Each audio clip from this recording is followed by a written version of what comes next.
Hello friends, আজকে তোমাদের সামনে একটা দেশি চিকেনের রেসিপি শেয়ার করছি। এই চিকেনটা আমি ওভারনাইট ম্যারিনেট করে রেখেছিলাম।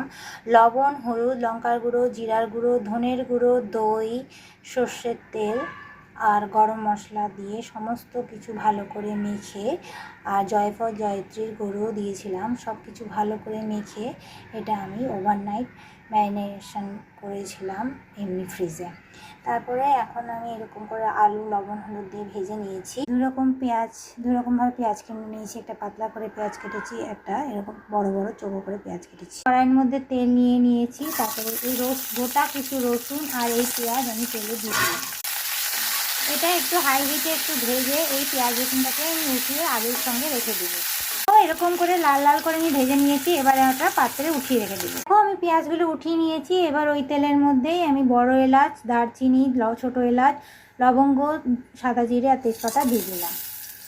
মশলাটা ভাজা হয়ে গেলে কয়েক সেকেন্ড আমরা পেঁয়াজটা এরকম করে ডলে ডলে এর মধ্যে দিয়ে দিলাম।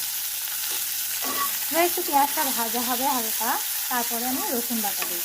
যখন একটু লালচে হালকা পিঙ্কিশ হয়ে যাবে তখন আমি এই আদা রসুন বাটাটা এর মধ্যে দিয়ে দিলাম।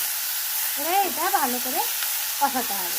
লবণ দিলাম, ম্যারিনেশনের মধ্যে লবণ দেওয়া আছে তাই সেই বুঝে অল্প একটু লবণ দিলাম। একটু হলুদ দিয়ে দিলাম। দেখো পেঁয়াজ রসুনটা ভাজা হয়ে গেছে। এখন আমি এই ম্যারিনেটেড চিকেনটা এর মধ্যে দিয়ে দিলাম। তারপর এটার সঙ্গে এবার মশলাটা ভালো করে কষাতে হবে আমাদের।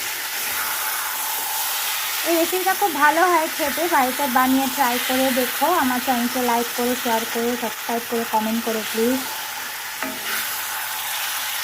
আর কেমন লাগলো রেসিপিটা প্লিজ কমেন্ট করে জানিও। দেখো মাংসটা কষানো হয়ে গেছে। আমি ঢেকে ঢেকে মাংসটা কষিয়ে নিয়েছি হাই হিটে। এরপরে আমি যে ভেজে রাখা আলুগুলো এর মধ্যে দিয়ে আর একটু কষিয়ে নেব। অল্প একটু কসুরি মেথিও দিয়ে দিলাম। আমাদের কষানো হয়ে গেছে। এখন আমি গরম জল দিয়ে দিলাম। মুরগির মাংসে সবসময় গরম জল দিলে খুব ভালো হয়। মুরগির মাংস কেন, যে কোনো রান্নাতেই যদি তুমি গরম জল দাও টেস্টটা বজায় থাকে একই রকম।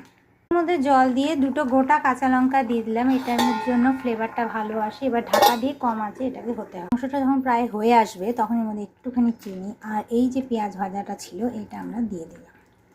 দিয়ে এটা আবার একটু নাড়িয়ে আবার 5 মিনিট ঢেকে রাখলেই আমাদের মাংস রেডি। আমাদের মাংস রেডি। এর মধ্যে লাস্টে আমি গরম মশলা ছড়িয়ে মিলিয়ে দিলাম। দেখো দেখতে কতটা সুন্দর লাগছে। এটা খেতেও ততটা ভালো লাগে। খাওয়ার সময় গোটা গোটা পেঁয়াজগুলো মুখে পড়ে, তার জন্য টেস্ট আরও ভালো লাগে।